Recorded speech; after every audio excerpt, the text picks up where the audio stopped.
Cooperativa 21 anos. Grupo Felite, levando felicidade para onde for.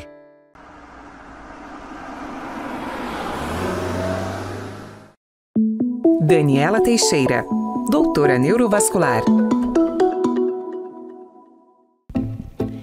Você sabia que 20% da população mundial sofre de rinite? É uma doença que afeta milhares de pessoas. E eu trouxe aqui para a Interativa o médico Dr. Fabrício Scapini, que é otorrinolaringologista, que assumiu recentemente a Associação Gaúcha de Otorrinolaringologia e vai falar pra gente então por que tanta gente sofre com a rinite. Muito obrigada por ter vindo.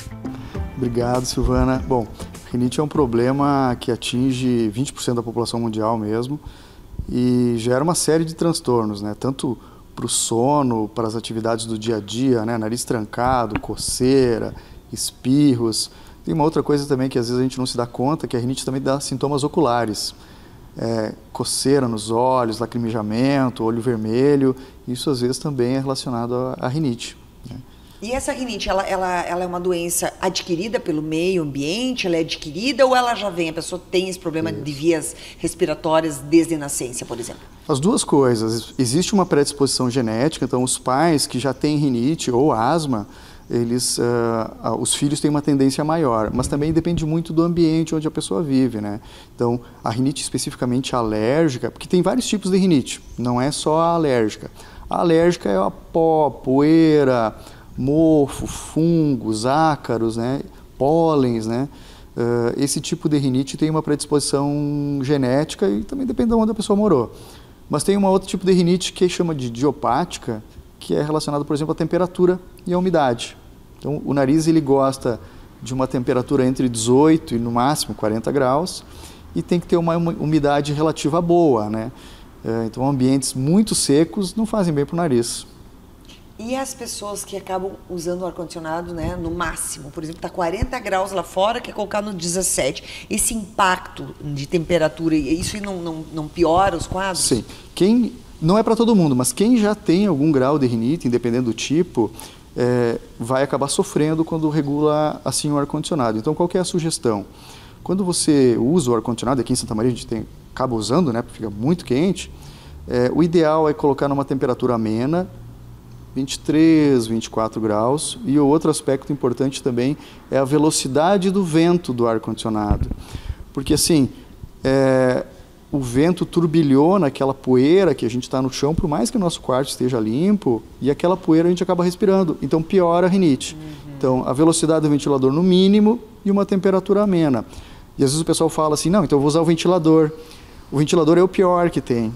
Ah, mas eu viro ele para a parede, não adianta, acaba turbilhonando. Sabe aquela poeirinha que a gente vê contra o sol? Direciona para a pessoa. Circula no ambiente, você acaba respirando aquela carga de alergenos, de poeira doméstica e ácaro e acaba piorando o nariz. Então, essa é uma recomendação. E para quem sofre muito de rinite, às vezes a gente recomenda, inclusive, colocar um umidificador de ar dentro do quarto, quando precisa muito do ar-condicionado. Né? O problema da umidade é o mofo. Aí sim, o nariz não gosta, né? O mofo é fungo, daí isso é ruim. Mas pior ainda é o ar muito seco, muito frio. Então essa é a recomendação. E uma coisa importante que eu acho que as pessoas às vezes têm a dúvida, né? Rinite e sinusite. Qual a diferença dessas duas doenças? Ótima pergunta. Sinusite é uma infecção. Sinusite a gente pega. Eu peguei uma sinusite, é uma gripe. É como se fosse uma gripe, um resfriado. Aliás, gripe, resfriado, o próprio Covid-19 são infecções respiratórias. Então, nariz tranca, dor no corpo, pode ter tosse, sai catarro, secreção amarelada do nariz, dor na face. E vai ficar 10, 15 dias, a pessoa vai melhorar. Então, sinusite é uma infecção.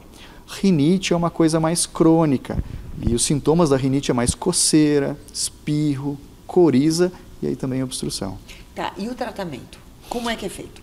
Então, o tratamento existem várias formas de tratar a rinite, né? Então, a gente geralmente recomenda uma higiene ambiental. Procurar passar pano úmido na casa ao invés de varrer, para não levantar o material particulado, né? Colocar, quando der, o travesseiro no sol, o colchão no sol. Procurar evitar ter carpete, tapete, cortina, bicho de pelúcia. Isso tudo acumula ácaro né? Deixar o ambiente bem ventilado.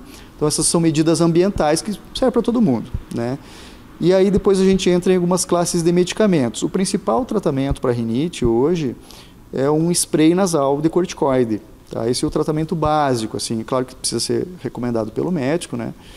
E é um tratamento seguro, não engorda, não altera a glicose, é um tratamento completamente seguro e funciona muito bem quando bem indicado. Mas a gente pode usar também antihistamínicos, são comprimidos, tem alguns até que são vendidos, não precisa de receita, mas o antihistamínico, por exemplo, loratadina, você deve ter ouvido falar, né? É um remédio que se compra na farmácia sem precisar de receita, mas ele é como se fosse tomar um paracetamol. Ele não trata a doença, ele trata um sintoma. Então, se é uma coisa esporádica, fui limpar o armário, me deu uma crise de coceira, espirro, beleza. Aí você pode tomar 2, 3 dias de loratadina ou outro. Esse ponto eu acho que é importante falar também. E a pessoa que acaba usando continuamente a medicação? Porque tem pessoas que dizem, eu tenho sinusite crônica, eu tenho rinite crônica, ou eu já sei que agora é primavera e eu vou começar com a minha rinite e não consigo trabalhar de dor. Isso. E ela começa a se automedicar.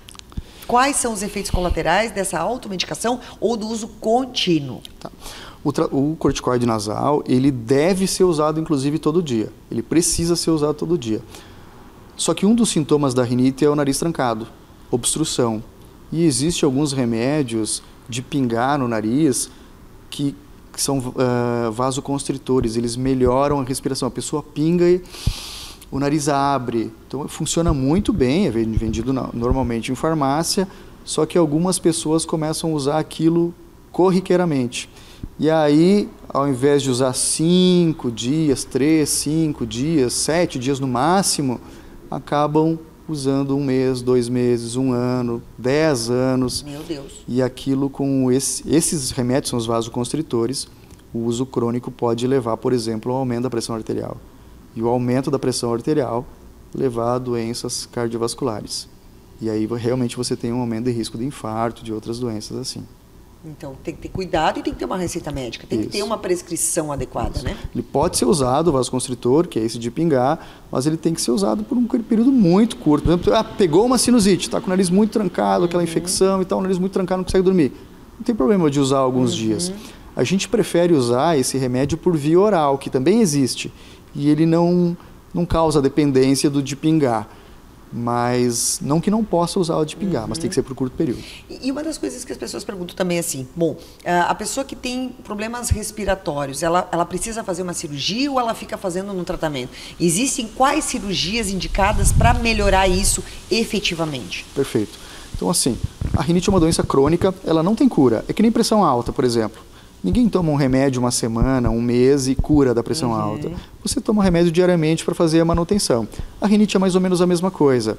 E algumas pessoas têm mais rinite na primavera. Então, por exemplo, vamos usar aquele período ali, agosto, setembro, outubro, de remédio. Outros pacientes têm rinite o ano inteiro, aí tem que usar constantemente aí o corticoide nasal. Só que tem um sintoma da rinite, que é a obstrução, que é o nariz trancado, que às vezes os remédios não funcionam muito bem, exceto o vasoconstritor, que não pode usar muito tempo. Então, para pacientes que têm o nariz muito trancado, a cirurgia é uma ótima opção. Tá? O que a gente faz? Dentro do nariz, a gente tem umas estruturas que elas incham e é isso que faz o nariz trancar.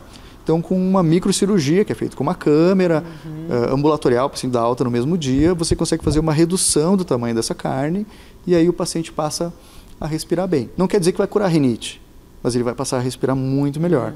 Então, existe a cirurgia, mas é principalmente para os pacientes que têm obstrução nasal. Isso é muito legal.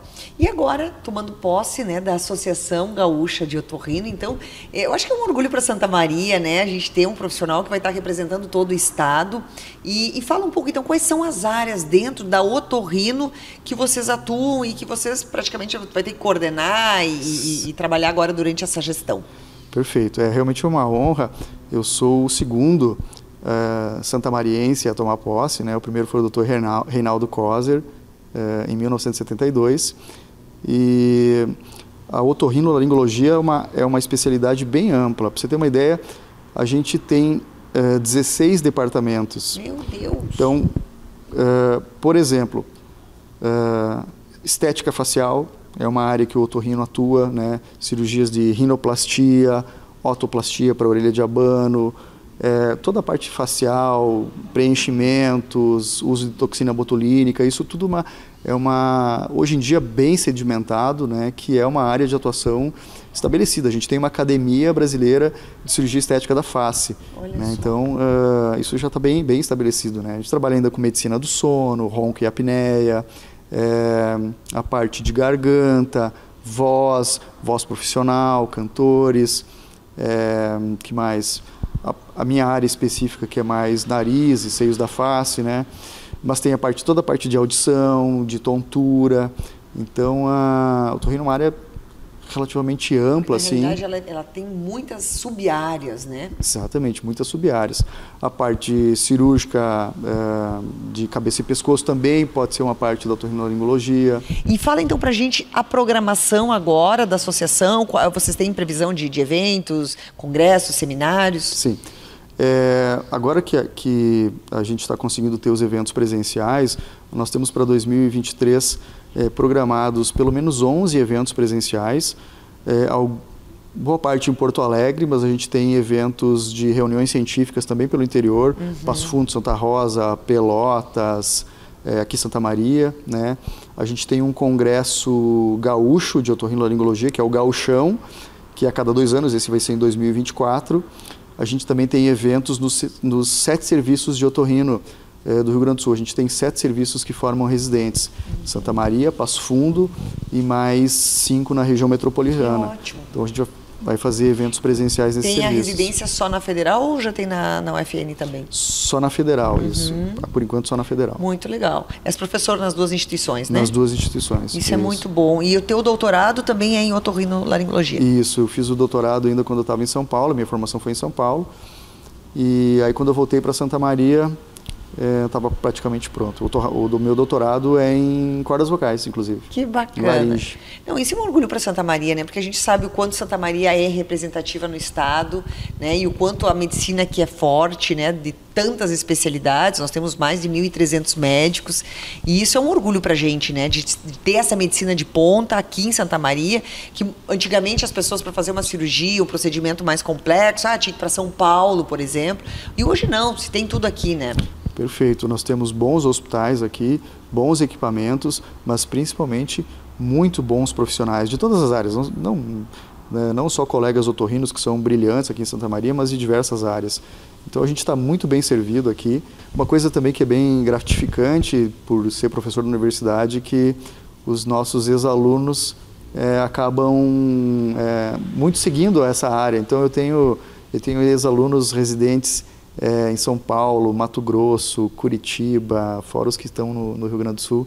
Então é muito gratificante. E a gente já tem 10 otorrinos formados pela UFSM que estão já espalhados pelo Rio Grande do Sul. Tem uma colega nossa que está, agora colega, né, que está em São Paulo. Então essa parte é muito bacana também. Que bacana. Muito bem.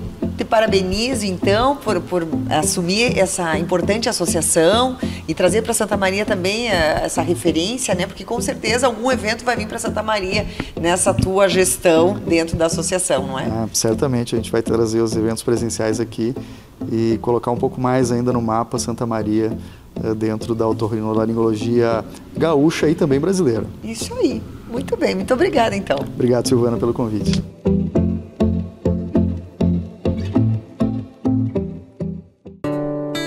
Grupo Felite, levando felicidade para onde for.